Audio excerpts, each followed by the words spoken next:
السلام عليكم ورحمة الله وبركاته، كل عام وانتم بخير ورمضان كريم. النهارده اليوم التاسع من قرية جرين نبرات أهلية، وفي تحديدا في سوق الجمعة مع عمنا الحاج أبو محمد اهوت.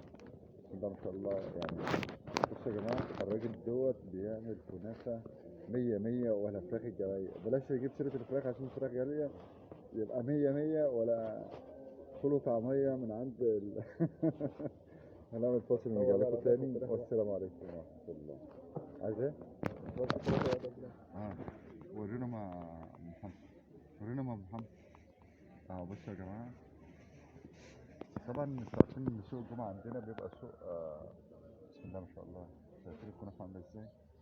والجلاش عنده نمبر 1، الجلاش اللي هو بتاع جلاش الهدى، صح؟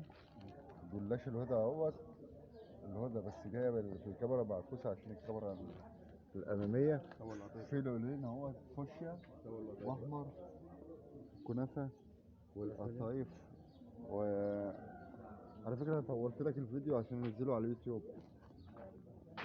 دي الكنافه رصيصها، الراجل بصراحه راجل نضيف قوي يعني. كل حاجه بص متحافظ عليها، لا في دبان ولا في اي حاجه. القطايف اهي، ودي البسبوسه اهي، وده طبعا الكوس الهند